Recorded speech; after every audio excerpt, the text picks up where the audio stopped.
निश्चय कर लिया कि भजन नहीं हो रहा। क्यों नहीं हो रहा है? क्यों नहीं होगा? हमारा मानव जीवन वो संपूर्ण शक्ति संपन्न है जिससे भगवत प्राप्ति करनी है। बिना भजन के भगवत प्राप्ति असंभव है। भजन हमारा जीवन। आज हम सुबह साधकों से यही कह रहे थे, लोग जीते कैसे हैं बिना भजन के?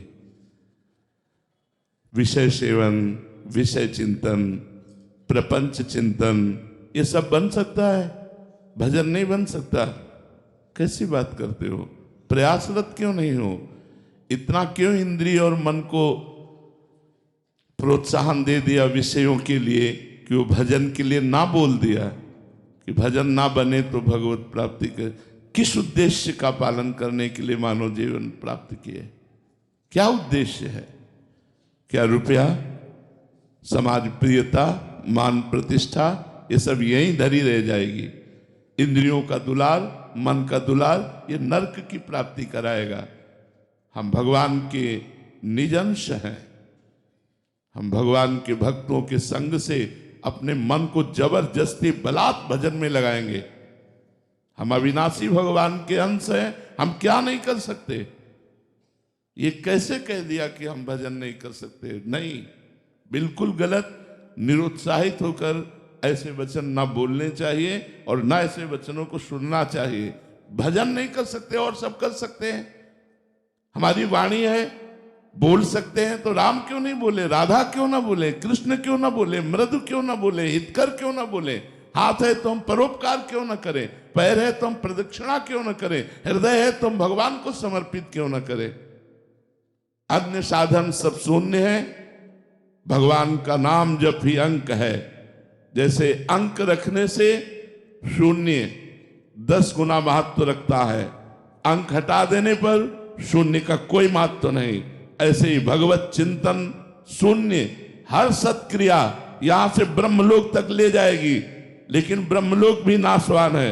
आ ब्रह्म स्तंभ पर्यंतम सर्वम मायामयम जगत सत्यम सत्यम पुनः सत्यम हरे नामयु केवलम। हमें ऐसा नहीं बोलना। आप चूंकि भजन कर रहे हैं, समाज के लिए प्रश्न है, लेकिन बिल्कुल हम इस बात को सुनना नहीं चाहेंगे कि हमसे भजन नहीं होता। भजन होता सिद्धों से है। साधक को जबरदस्ती भजन करना पड़ता है। हम अभ्यास योग युक्तेन चेतसा नान्यगामिना, हम ऐसा अभ्यास इस जन्म में करेंगे, हमारा चित्त भगवान को छोड़कर और कोई चिंतन ही न करे। अभ्यास के द्वारा सब कुछ किया जा सकता है। हम निराश, हताश, उदास ऐसे व्यक्ति नहीं, ऐसे व्यक्तित्व नहीं होना चाहिए। किसी भी स्थिति में, किसी भी कार्य प्रणाली में, किसी भी क्षेत्र में निराशा हमारे अंदर नहीं होनी चाहिए। हमारे अंदर उत्साह होना चाहिए। हम रौंद के फेंक देंगे हर बाधाओं को। हम भगवान के बच्चा हैं, हम अविनाशी परमात्मा के अंश हैं। ऐसा नहीं है कि हम इंद्रियों की विलासिता और मन की भोग विलासिता में ऐसा बोल पड़े कि हमसे भजन होता ही नहीं, भजन के बिना नहीं। भगवान की प्राप्ति के लिए सुलभ मार्ग भजन है। भगवान का जितना चिंतन किया जाएगा उतना ही हम माया से हटकर भगवान के समीप होते जाएंगे। अनन्य चेता सततम यो माम स्मृति नित्य सा तस्याहम सुलभा पार्थ। भगवान उसके लिए सुलभ होते हैं जो नित्य निरंतर भगवान का चिंतन करता है। अपने चित्त को भगवान के चरणों में लगाने में परेशानी क्या है? जब युद्ध जैसा कार्य भगवान का चिंतन करते हो सकता है, तो कौन सा ऐसा कार्य है जो भगवान का चिंतन करते ना हो? हम मुख में भगवान का नाम स्मरण कर रहे हैं मधुर मधुर, और शरीर से हम चेष्टाएं कर रहे हैं, कर्म कर रहे हैं, और वो कर्म भगवान को अर्पित कर रहे हैं। हम नित्य प्रतिक्षण भगवान के नजदीक पहुंच रहे हैं। भगवान का विस्मरण करके केवल धन संपत्ति और भोगों की चाह में भटकना, ये तो दिव्य मनुष्य जीवन को व्यर्थ नष्ट कर देना है। इसलिए सबसे प्रार्थना है, ये शब्द तो आना ही नहीं चाहिए कि भजन के बिना हमारा जीवन किसी कार्य का नहीं है, हम भजन नहीं कर सकते, ये शब्द नहीं आना चाहिए कि भजन नहीं कर सकते। भजन के बिना जीवन किसी कार्य का नहीं। जब आप सुअर कुत्ता बनोगे तब भजन करोगे, जब आप पशु पक्षी बनोगे तब भजन करोगे। अरे दुर्लभो मानुषो देहो, इतना दुर्लभ मनुष्य शरीर मिला, यदि इस मनुष्य शरीर में अपने प्रभु से प्रेम न कर पाए, प्रभु को रिझा न पाए, तो और क्या है। और प्रभु के प्रेम की प्राप्ति, प्रेम मूल यह नाम है, भगवान का नाम ही प्रेम मूल है। ब्रह्म राम ते नाम बड़ वरदायक वरदान, भगवान से भी बढ़कर भगवान का नाम है। यदि हम राम राम कृष्ण कृष्ण हरि हरि राधा राधा प्रतिपल रट रहे हैं तो भगवान हमारे हृदय में प्रकाशित होंगे, भगवान हमारे नेत्रों में जरूर वो सामर्थ्य देंगे कि इस माया का पर्दा हटाकर हम कण कण में क्षण क्षण में भगवान का अवलोकन करें। भगवान विराजमान है।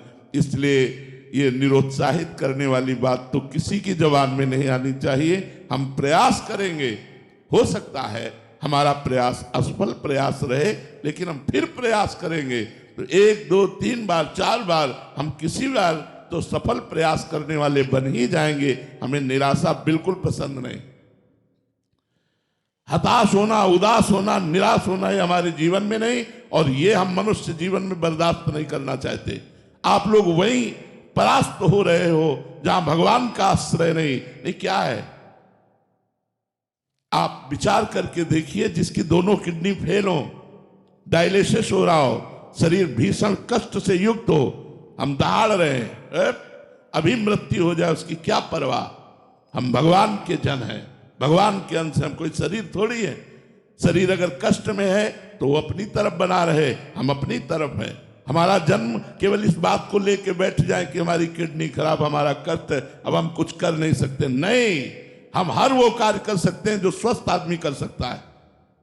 हमारे में जोश होना चाहिए, हमारा में संकल्प शक्ति होनी चाहिए। वो तभी होगी जब अध्यात्म से जुड़ोगे। भजन करो, भगवान का नाम स्मरण करो और उत्साहित रहो और वीर पुरुष बनो, कायर पुरुष नहीं। ये मैं नहीं कर सकता, ये हमारी डायरी में नहीं है। अधर्म की बात अलग है, धर्म और सही मार्ग में चलने के लिए ये मैं नहीं कर सकता, ये डायरी में नहीं।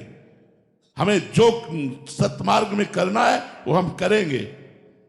भजन बड़ा है या माया का प्रकोप बड़ा है, भगवान की कृपा बड़ी है या माया का प्रकोप, ऐसा नहीं। हम सबसे प्रार्थना करते हैं, आप लोग कायर बनोगे तो ना इस लोक के रह जाओगे ना परलोक के रह जाओगे, और वीर बनोगे तो जो चाहोगे वो प्राप्त कर लोगे। तुम भगवान की संतान हो, महाबली अनंत वैभवशाली हनुमान जी महाराज जिनके चरणों को दुलार करते हैं, उन भगवान के बच्चे हो, उन भगवान के अंश हो। तुम में अपार सामर्थ्य, तुम अपनी शक्ति को जागृत करो और जागृत करके भगवत प्राप्ति करो। जब हम भगवान को अधीन कर सकते हैं भगवान का नाम जप करके, तो और क्या नहीं कर सकते। इसलिए खूब नाम जप करो। जबान हिलाने में क्या जाता है, राधा राधा राधा राधा राधा राधा, इसी से भगवत प्राप्ति हो जाएगी। जो कर्म करो भगवान को समर्पित करो, खूब नाम जप करो।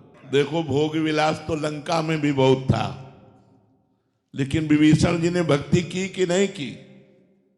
हम वही बात बार बार आपको दोहरा रहे हैं। हमारा जिद्दी स्वभाव होना चाहिए। हम जिस कार्य को करना है उसे करके रहेंगे, चाहे लाख बाधाएं आए, मुझे परास्त कोई नहीं कर सकता। अगर हमारा स्वभाव इस कोटि का रहेगा तो हमें कोई परास्त नहीं कर सकता। लंका निश्चर निकर निवासा, यहां कहां सज्जन कर वासा।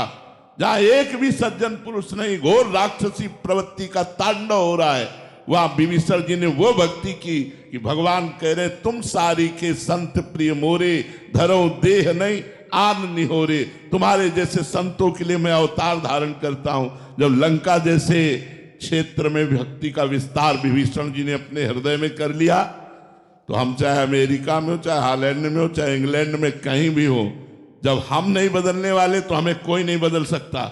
हम मांस नहीं खाना चाहते, कोई नहीं खवा सकता। हम मदिरा नहीं पीना चाहते, कोई नहीं पिला सकता। हम व्यभिचार नहीं करना चाहते, कोई नहीं करा। और अगर हम करना चाहते हैं तो भारत में क्या वृंदावन में करोगे? क्या नहीं है यहाँ? अगर भगवान है तो सब कुछ है यहाँ। यहाँ भगवान भी है तो सब कुछ है।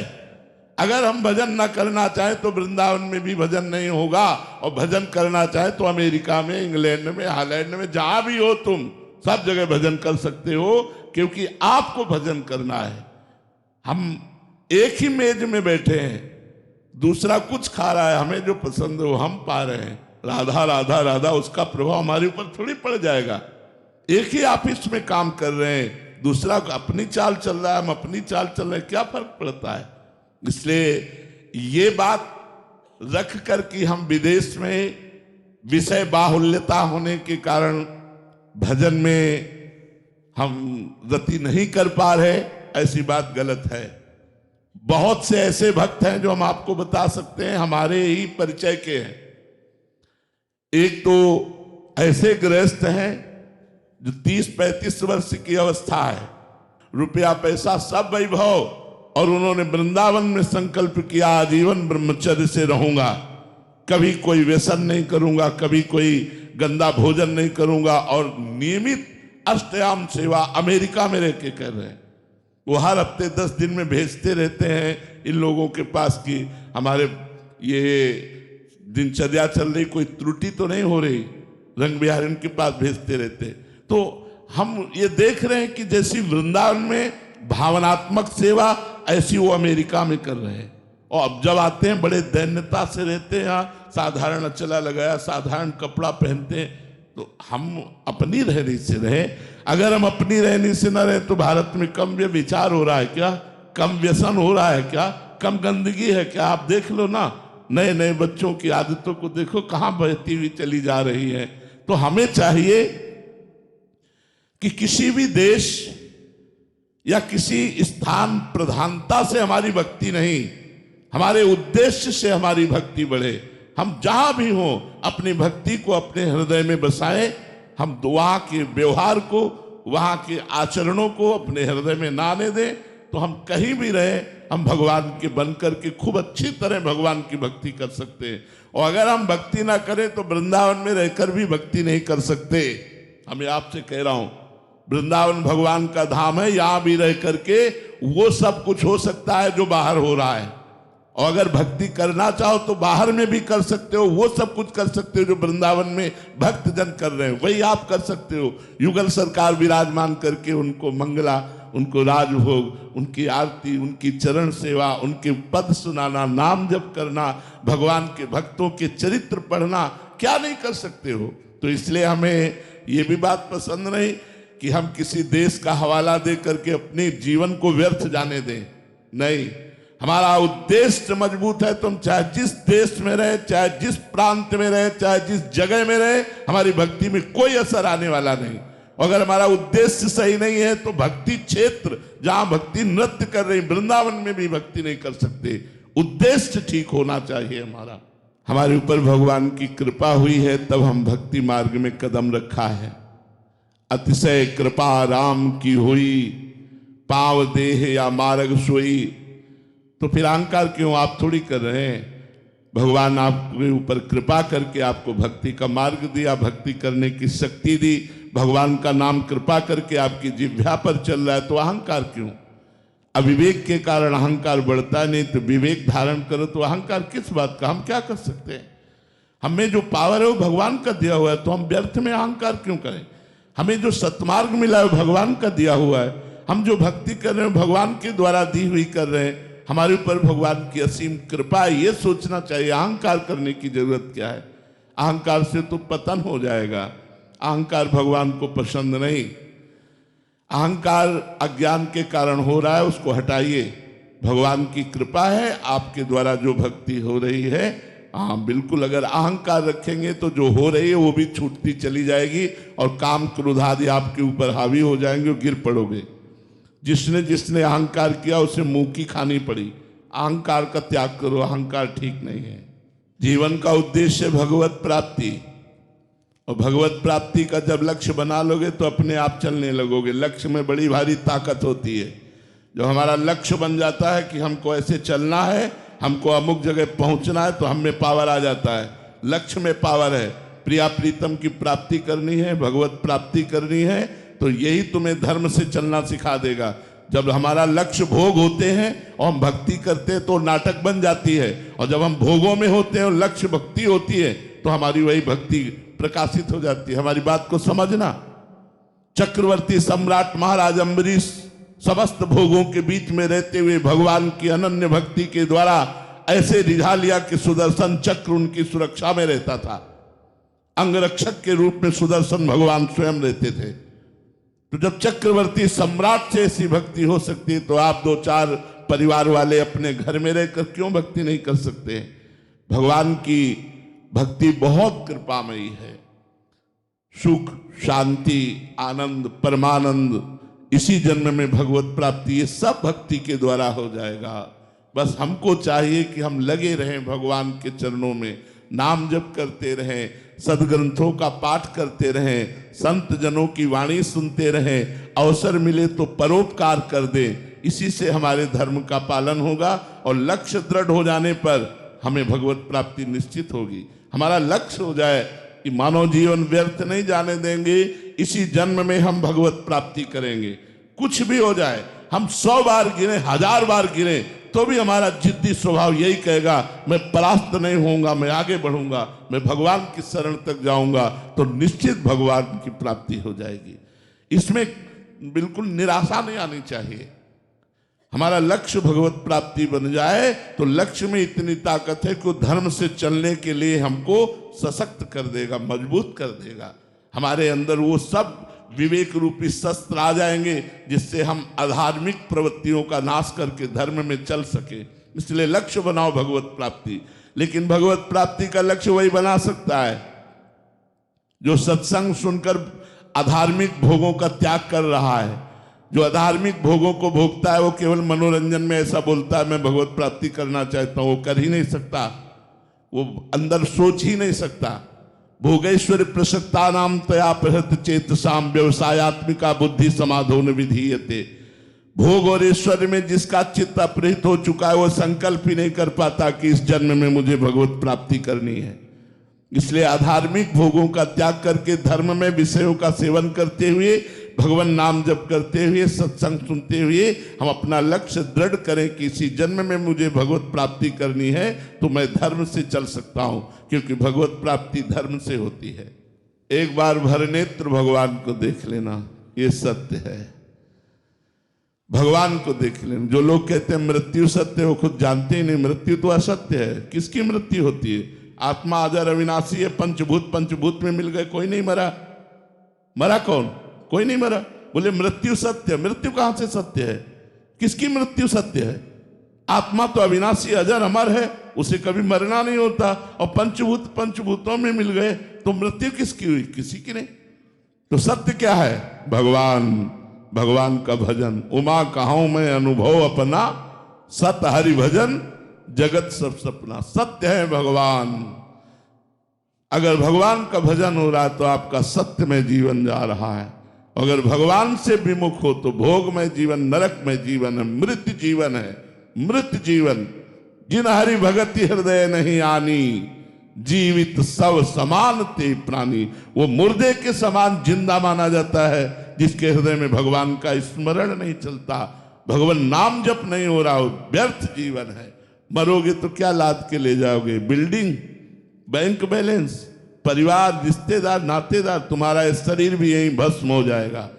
4 दिन की चांदनी देखो, 40 वर्ष व्यतीत हो गए, 50 वर्ष व्यतीत हो गए, पता नहीं चला। अब पता नहीं कितनी श्वासें हैं, उनमें भी कौन सा रोग आने वाला है। कैंसर आ जाए, क्या आ जाए, क्या परेशानी आ जाए, और उस समय भगवान का भजन कर पाएंगे क्या? अभ्यास नहीं किया स्वस्थ में रहकर भजन करने का तो अस्वस्थ अवस्था में फिर भजन नहीं होता। इसलिए यावत स्वस्थमिदं कलेवरम यावच्च दूरे जरा। जब तक तुम्हारा शरीर स्वस्थ है, बुढ़ापा दूर है, भजन करके भगवान की प्राप्ति कर लो। नहीं तो फिर अगर इस जन्म को व्यर्थ में नष्ट कर दिया तो अगला जन्म पता नहीं, नाली का कीड़ा बने, भूत बने, प्रेत बने, क्या बने, कुछ भरोसा नहीं हमारे कर्मों का। जब इतना बड़ा महात्मा एक हिरन के चिंतन में अगला जन्म हिरन का पा सकता है तो हम लोग सुअर कुत्ता बन जाए तो कौन सी बड़ी बात है। इसलिए होश में निरंतर भगवान का स्मरण करते हुए ये बात समझ लो कि हर श्वास, हर मिनट, हर घंटा, हर प्रहर, हर दिन, हर मास, हर वर्ष वही सत्य है जिसमें भजन किया गया, भगवान से चित्त को जोड़ा गया। और अगर भजन नहीं किया गया तो हर श्वास व्यर्थ जा रही है, हमारा समय व्यर्थ जा रहा है। इसलिए सत्य है भगवान और भगवान का भजन।